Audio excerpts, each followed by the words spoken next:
Hi friends, నా పేరు Pavan. Welcome to my reviews తెలుగులో. Tuesday opening voting trend analysis గురించి మాట్లాడదాం. మొత్తం 8 మంది ఉన్నారు. సో ఎవరు టాప్లో ఉన్నారు, ఎవరు మిడ్ రేంజ్లో ఉన్నారు, ఎవరు అస్సాం వెళ్ళడానికి రెడీగా ఉన్నారు, అసలే డబుల్ ఎలిమినేషన్ ఈ వీక్ గుర్తుపెట్టుకోండి. సో మీ ఫేవరెట్ కంటెస్టెంట్స్కి ఏది గ్రాంటెడ్గా తీసుకోకుండా జస్ట్ ఓటేసుకొని వెళ్ళిపోండి. ఇలాంటి ట్రెండ్ లాంటి వీడియోలు చూసి అనాలిసిస్ చేసుకోండి తప్ప అన్నీ గ్రాంటెడ్గా తీసుకోవద్దు.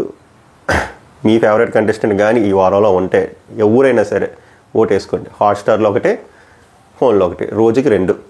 ఫోన్లో అవ్వలేదు అని చెప్పి మిగిలిన వాళ్ళకి ట్రై చేస్తే ఆ ఓటు వాళ్ళకి వెళ్ళిపోద్ది. మీకు మళ్ళీ నెక్స్ట్ మీద రింగ్ అయినా కూడా ఓటు కన్సిడర్ అవ్వదు.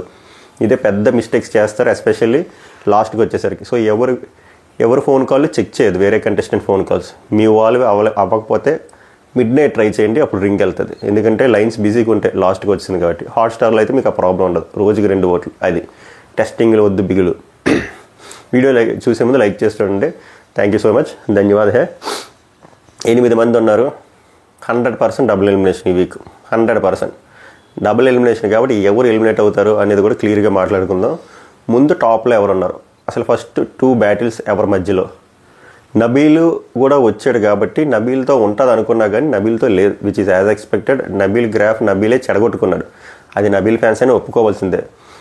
ఓన్లీ నామినేషన్స్లో గట్టిగా అరిస్తే నెంబర్ 1 అయిపోం. గట్టిగా ఓటింగ్లు పడిపోవు. ప్రాపర్ స్టాండ్ తీసుకోవాలి, లేదా పెద్ద కాంట్రవర్సీ అయినా అవ్వాలి, ఓపెన్ అప్ అవ్వాలి, బ్యాక్ బిచ్చింగ్ తగ్గించాలి. ఇవన్నీ చాలా అట్రిబ్యూట్స్ ఉంటాయి. అవి మనోడి తగ్గిపోయాయి. స్టార్టింగ్ ఉండి ఫస్ట్ 5 వీక్స్ తగ్గిపోయాయి. దాని రిజల్టే ఇది. సో ఇప్పుడు నబీల్ గురించి ఎందుకు చెప్పానంటే ఫస్ట్ పొజిషన్ గురించి ఫైట్ చేసే దాంట్లో నబీల్ లేడు, ప్రేరణది కూడా లేదు. ప్రేరణ ఎందుకు లేదంటే ప్రేరణది కూడా ప్రేరణ చేసుకుని మెయిన్గా ఆ వంట గొడవలు, కిచెన్ గొడవలు, కొన్ని harsh and rude behaviour, face మీద కనబడే ఎక్స్ప్రెషన్లు. ఆమె ఇంటెన్షన్ మంచిదా చెడ్డదా పక్కన పెడితే అది చాలా ఎఫెక్ట్ అయ్యి ఆమె కూడా రేసుల నుంచి పక్కకి వెళ్ళిపోయింది. యాజ్ ఆఫ్ నౌ మోస్ట్లీ రారు. ఏదైనా వండర్ జరిగితే ఈ టికెట్ ఫినాలే టాస్క్లో. ఈరోజు 2 టాస్క్లు జరిగాయి. ఫస్ట్ టాస్క్ రోహిణి గెలిచింది, 2వ టాస్క్ ఎవరు గెలిచారో అప్డేట్ లేదు. అలా రోజు టాస్క్లు అవుతాయి. End of the day highest points ఎవరున్నా ఇద్దరిని తీసుకుంటారు, వాళ్ళిద్దరికి ఒక టాస్క్ పెడతారు. అది గెలిచిన వాళ్ళు టికెట్ ఫినాలే, వాళ్ళు డైరెక్ట్ 15th వీక్ వెళ్ళిపోతారు. ఎవరు టికెట్ ఫినాలే విన్ అవుతారు అనుకుంటున్నారో కామెంట్ చేయండి. ఫస్ట్ పొజిషన్కి వచ్చేద్దాం. ఫస్ట్ పొజిషన్ ఇట్స్ గోయింగ్ ఇంకేట్ ఇదే, నిఖిల్ గౌతమ్. వీళ్ళిద్దరి మధ్యలోనే హోరీ. వీళ్ళిద్దరు రావడానికి కారణాలు మనం బొచ్చెట్సాలు మాట్లాడుకున్నాం, మనం అది అవాయిడ్ చేద్దాం. యాజ్ ఆఫ్ నవ్ అయితే వీళ్ళిద్దరికి మామూలు ఓటింగ్ పడట్లేదు, దద్దరిల్లే. ఫస్ట్ పొజిషన్లో నిఖిల్. నేను అన్అఫీషియల్ వెబ్సైట్స్ ఇవి తేవట్లేదు, అందులో రకరకాలుగా ఉంటాయి. అందులో ఒకసారి విష్ణుప్రియ కూడా హైయెస్ట్ ఉంటుంది. ఇప్పుడు నా పేరు పెట్టి మీరు నాకు కూడా ఓట్లు వేసుకొని నేను హైయెస్ట్ తెచ్చుకోవచ్చు. సో వెబ్సైట్స్ కావు, యూట్యూబ్ పోల్స్, ఇన్స్టా, ట్విట్టర్. మనది చూడండి, ఇంకేమైనా మంచి పెద్ద ఛానల్ పోల్స్ చూడండి. ఫస్ట్ పొజిషన్లో నిఖిల్ ఉన్నాడు. ల్యాక్స్లో ఓటింగ్ పడిన దాంట్లో చెప్తున్నాను. ఫస్ట్ పొజిషన్ నిఖిల్ ఉన్నాడు, సెకండ్ గౌతమ్ ఉన్నాడు. నిఖిల్కి గౌతమ్కి ఒక 5 to 6% అయిన మార్జిన్ ఉంటుంది యావరేజ్గా చూస్తుంటే. సో ఆ 5 to 6 చిన్నగా ఉన్న అది పెద్ద మార్జిన్ ల్యాక్స్లో కాబట్టి. ఈ మార్జిన్ మారదా, గౌతమ్ ఇటువైపు రాడా అంటే రావచ్చు, ఛాన్సెస్ ఆర్ హై.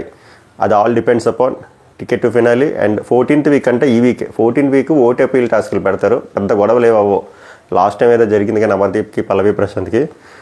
ప్రతిసారి అవ్వదు, సాఫీగా జరుగుతుంది. బట్ ఈ వీక్ అనేది వెరీ ఇంపార్టెంట్. గౌతమ్ ఇలా స్వాప్ అవ్వడాలి ఫస్ట్ పొజిషన్లో. అది టికెట్ టు ఫినాలే టాస్క్లు బట్టే ఉంటుందని నేను అనుకుంటున్నా. మీరేమనుకుంటున్నారు చెప్పండి.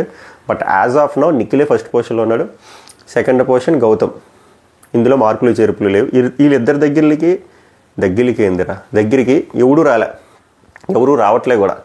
ఫస్ట్ నిఖిల్, సెకండ్ గౌతమ్ కదా. మూడోది నబీల్కి గౌతమ్కి చాలా డిఫరెన్స్, చాలా అంటే చాలా, అంత డిఫరెన్స్ ఉంది. అది పేరుకే 3rd పొజిషన్ చెప్తున్నా కదా. ఫస్ట్ పొజిషన్ బ్యాటిల్ వీళ్ళిద్దరే కొట్టుకుంటున్నారు. మూడో వాళ్ళు అసలు రావట్లేదు, అసలు దగ్గరికి కూడా లేదు ఆ గ్రాఫ్. సో థర్డ్ 4th వాళ్ళకి దగ్గర ఉన్నారు. ఎవరు? 3rd నబీల్, 4th ప్రేరణ. వీళ్ళిద్దరిలో చేంజెస్ అవ్వచ్చు స్వాప్. అంటే రానున్న రోజుల్లో ప్రేరణ 3 అవ్వచ్చు, నబీల్ 4thకి వెళ్ళొచ్చు. ఈ చేంజెస్ అవ్వచ్చు. కానీ వీళ్ళిద్దరు కలిసి 2లోకి రావడం కానీ 1లోకి రావడం కానీ కష్టం, 90% కష్టం యాజ్ ఆఫ్ నౌ. అది. సో 1 నిఖిల్, 2 గౌతమ్, 3 నబీల్, 4 ప్రేరణ. సేఫ్ జోన్ పక్కకు పట్టేస్తే ఇప్పుడు డేంజర్ జోన్లో ఉన్నారు 5, 6, 7, 8. విష్ణుప్రియ, పృథ్వీ, తేజ, అవినాష్. లాస్ట్లో ఉన్నది అవినాష్, దానికంట 7th పొజిషన్లో ఉన్నది Teja, 6th Prithvi, 5th Vishnupriya. 99.99% Avinash bro eliminate అయిపోతాడు. బట్ నేను డిమారలైజ్ చేయట్లేదు. అవినాష్ ఫ్యాన్స్ ఎవరైనా ఉంటే ఓట్స్ వేయండి. వీ నెవర్ నో, ఏదైనా జరగచ్చు. టాస్క్లు గట్టిగా ఆడి మంచి మోటివేషన్ వచ్చి మన రోహిణికి జరిగినట్టు. But as of now harsh reality ఏంటంటే 8th పొజిషన్లో అవినాష్ ఉన్నాడు, సింగిల్ ఎలిమినేషన్ అయితే. But double elimination. So double elimination Teja అవ్వచ్చు, పృథ్వీ అవ్వచ్చు, విష్ణుప్రియ అవ్వచ్చు. యాజ్ ఆఫ్ నో తేజకి ఎక్కువ ఛాన్స్ ఉంది, ఎక్కువ ఛాన్స్ తేజ ఎలిమినేట్ అవ్వడానికి. తేజ నామినేషన్స్లోకి రావడం 3వసారి ఇది.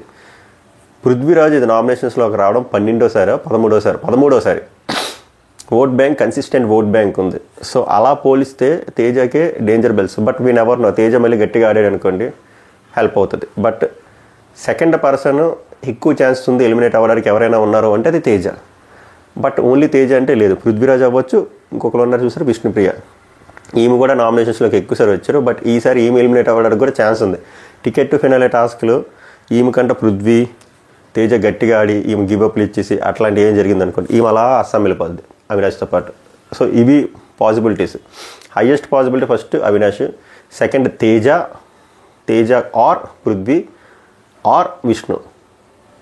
రానున్న రోజులు ఇవి మారుతాయి. యాజ్ ఆఫ్ నో అయితే తేజ దగ్గరకు ఉన్నాడు, దాని తర్వాత పృథ్వీ, దాని తర్వాత విష్ణుప్రియ.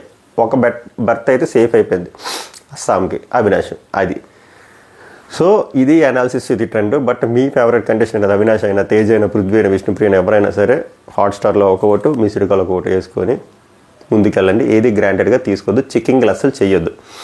అది మ్యాటరు. నెక్స్ట్ అప్డేట్స్లో కలుద్దాం. అంటిల్ దెన్ సభకు నమస్కారం, ధన్యవాదాలు.